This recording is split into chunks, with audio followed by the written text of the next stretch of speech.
Ngomong-ngomong, kamu pernah dengar nggak sih tentang Ayatullah Khomeini? Kayak siapa dia dan kenapa dia itu penting banget buat sejarah negara Iran? Iya, pernah dengar.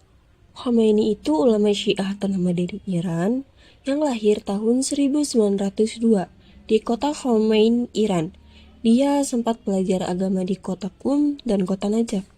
Terus, dia juga menjadi tokoh sentral revolusi Islam Iran pada tahun 1979 yang menentang rezim monarki Shah Reza Pahlavi.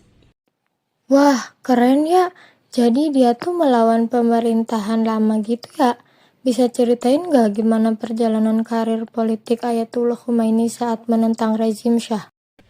Boleh, karir politiknya itu dimulai dengan mengkritik habis-habisan kebijakan Shah, terutama program Revolusi Putih yang dianggapnya merugikan rakyat. Makanya, ia sempat dipenjara dan diasingkan. Tapi, setelah pengasingan ini, ia tetap memimpin perjuangan melawan rezim lewat tulisan dan pidato yang nyampe ke telinga rakyat Iran.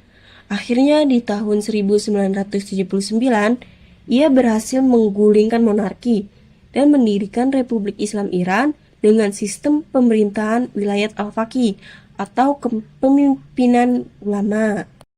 Oh, jadi Revolusi Putih itu program besar Syah buat mengubah Iran jadi lebih modern dan maju, yang dimulai tahun 1963 sampai 1978.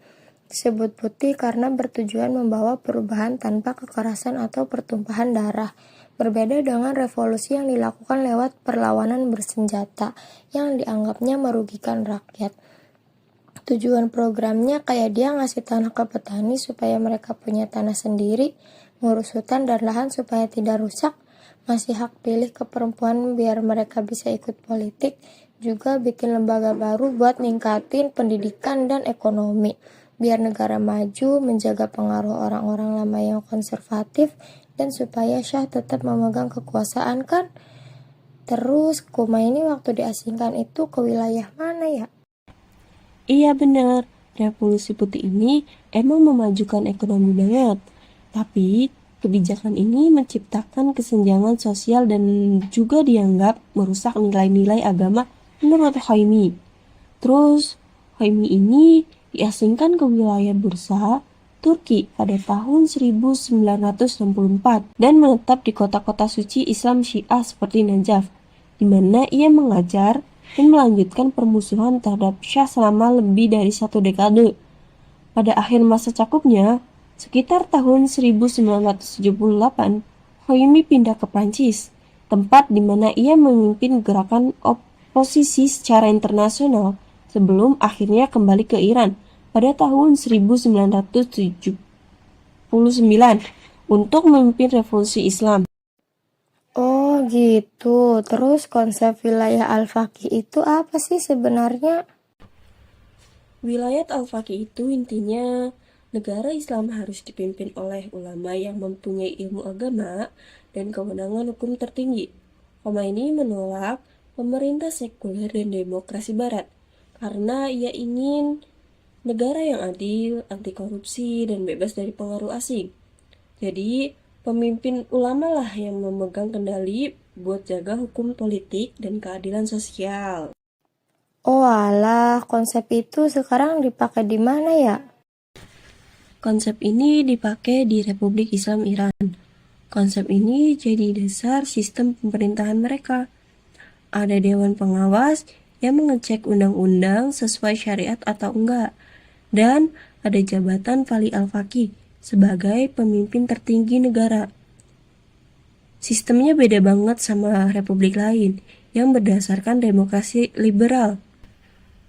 Khomeini juga menekankan soal anti-imperialisme dan nasionalisme Islam buat jaga kedaulatan tentang pandangan-pandangan Khomeini dalam bidang politik, terutama mengenai ide negara Islam yang berdasarkan prinsip wilayat al-faqih.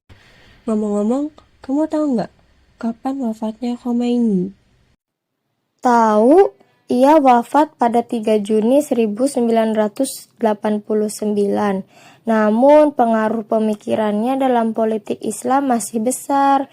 Karyanya yang terkenal itu Al-Hukumatul Islamiyah. Buku itu merupakan kumpulan dari kuliah-kuliah Khomeini yang ditulisnya mulai tanggal 13 Zulkaidah hingga 1 Zulhijjah 1389 Hijriah di Hauza Ilmiah Najaf, Irak. Dari sini tertuang pandangan-pandangan Khomeini dalam bidang politik, terutama mengenai ide negara Islam yang berdasarkan prinsip wilayah al-faqih atau kepemimpinan kaum ulama. Oh, tahun 1989 ya? Yaudah yuk, balik ke kelas. Hayu!